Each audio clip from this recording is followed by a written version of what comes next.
Hello and welcome to Be Technological Educators. Today we're going to be talking about the social bookmarking website Diigo.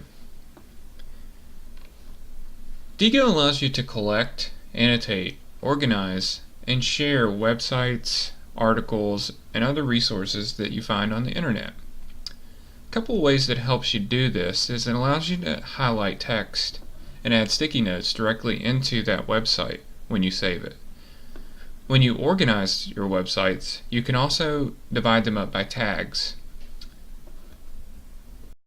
So to explore some of the ways that Diigo could be used in the classroom, from a teacher's perspective and a student's perspective, I brought in Mike, who is with me here 100 miles away, but via webcam using Google Hangouts. And he and I are going to share how we're using it, but also how you could use it outside of the ways we are. So the first thing that I'm doing, along with Mike, is using this as a groups feature. So in groups we have Be Technological Educators. And inside that group, Mike and I are able to share and save all of our resources and articles and anything we find on the web that we want to save. Even if we're not sure if it's a good resource, it gives us a spot that we can save it and annotate it, maybe sticky note it, and then come back to it later. It also gives us a spot that we can comment and share our thoughts on the links. And all of this happens within the program, and we don't have to worry about having our own computer or our own device. It's shared within the cloud on this system. Additionally, it also sends you an email, or sends anybody who's a part of the group on Diigo. So for us, it's Be Technological Educators. You're more than welcome to join it as well. But as soon as Jared or I post something, it sends both of us an email to let us know there's new things added to it. So to show you, I have one of the websites here that I've saved, and when I click on it, I can scroll down and I can see the text that I chose to highlight. Now you'll see that this text that I've highlighted, when I go back to the group, has been pulled out. So when I save this article, Mike doesn't even have to open the article to see what I want him to see.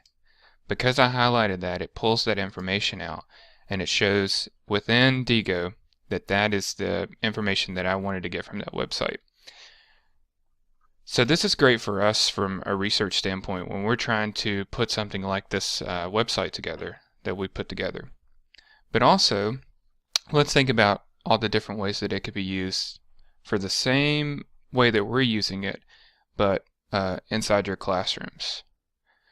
So the first thing that I think of is we're both recent college graduates. And if I would have had this type of resource, and it might have been available when I was in college, I just didn't know it. But my master's year, I was doing electronic portfolio, and we were required to do a certain amount of research to match up with what we're doing within our practicum. And with lining up with the standards set by the Council for right. Exceptional Children. And I am not the most organized person in the world. And this would have been something that would, I know, but this would have been something that would have really, really helped me to organize my life. As you can see, I've also have another group here, and what that is I also love to cook, and I save all my cooking recipes in here. But what's cool about that is because I can tag the websites, I can keep those separate due to my tags. So all of my education-based websites will be tagged with words that are education related, and that keeps them separated and keeps them organized without me having to do that on my own. Adding on to Jared, I'm just now at the end of a semester taking one course at a college up here in Northern Virginia.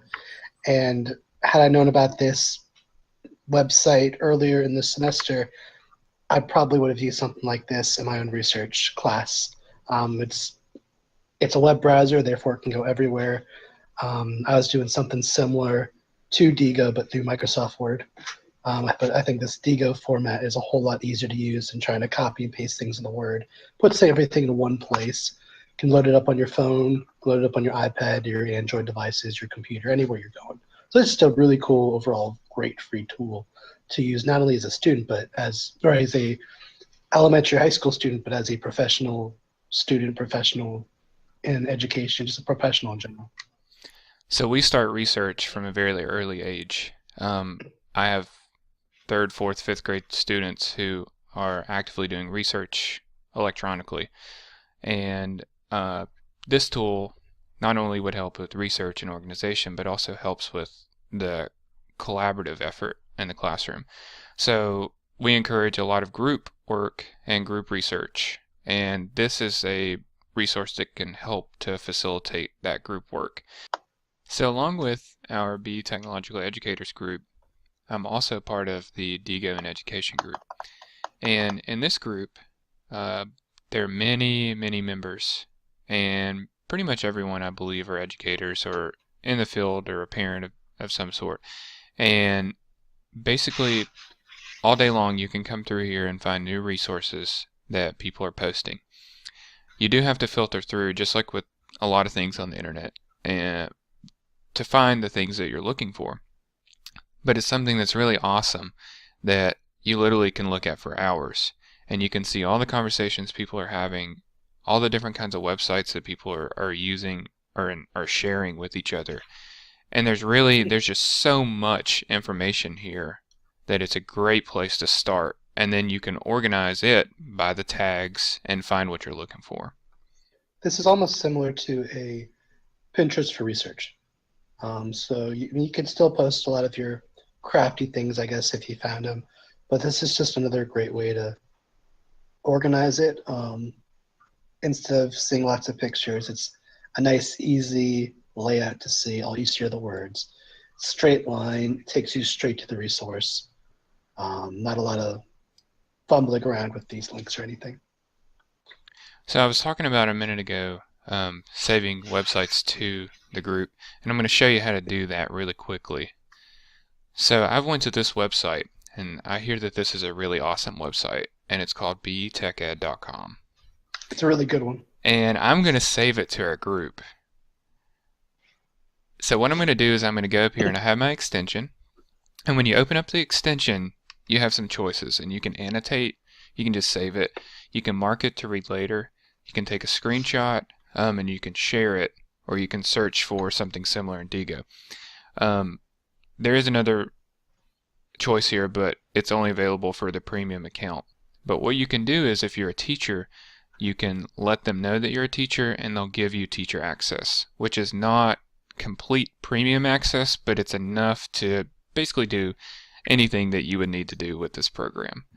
That's pretty cool for a website to do that too, Mm-hmm. to give it extra teacher privileges.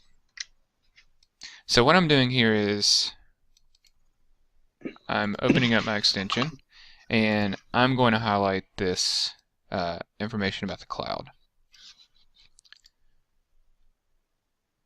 Alright, and then I'm also, again, can share it, but then I also could go in here and I can add a sticky note to it.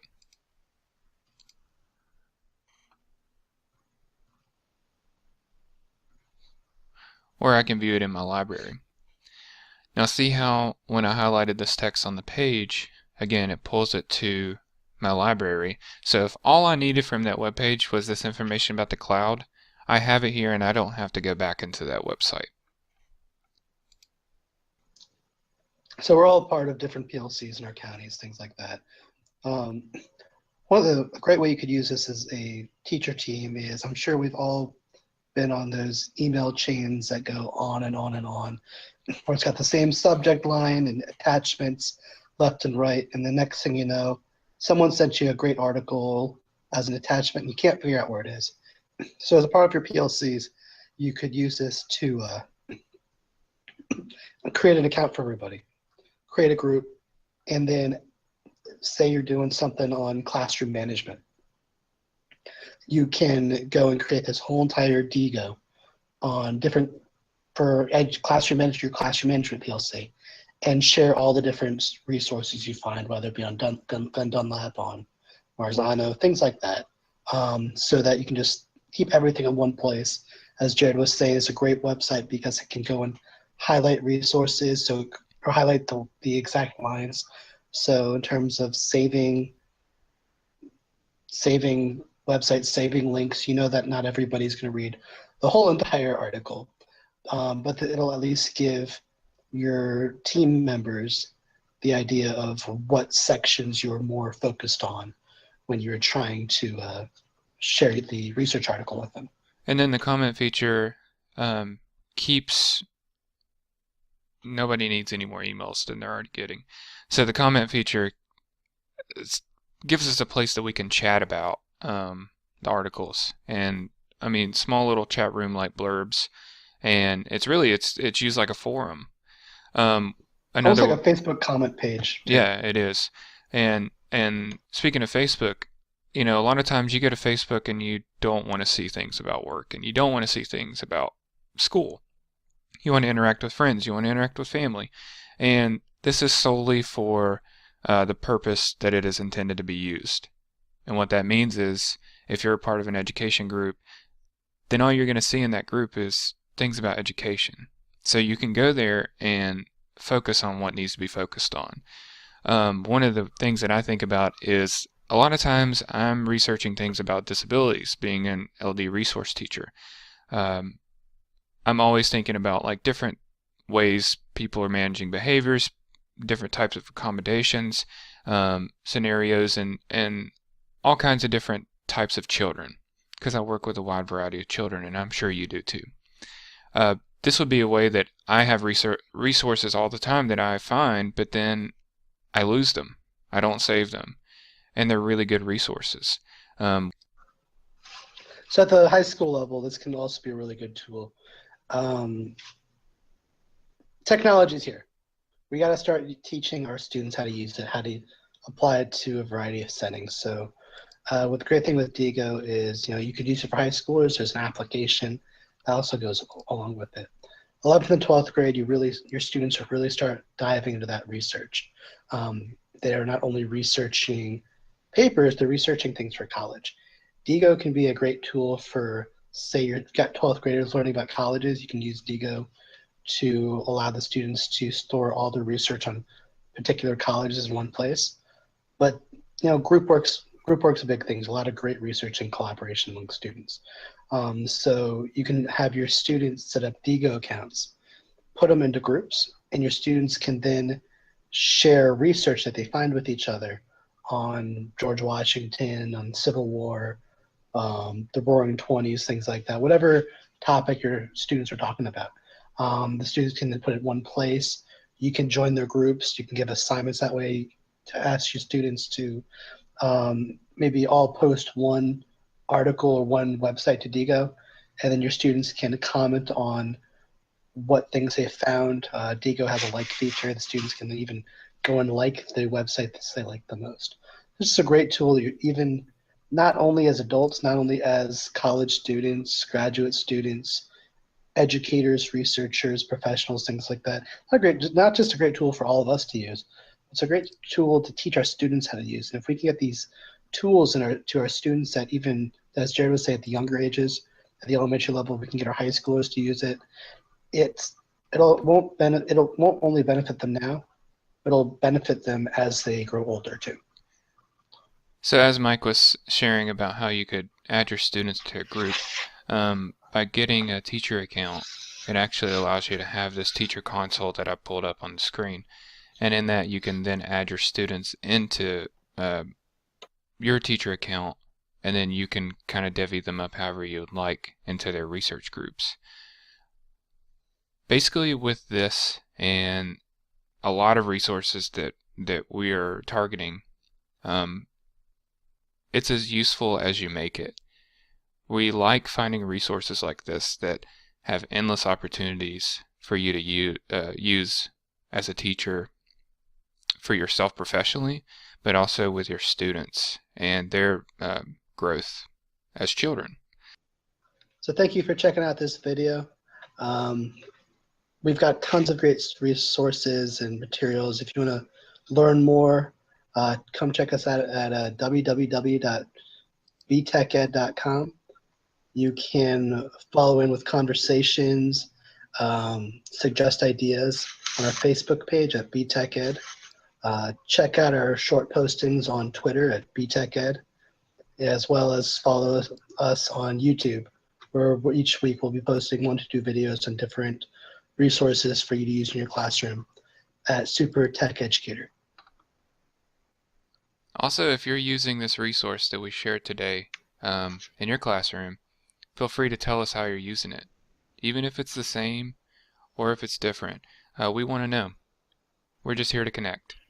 Thanks.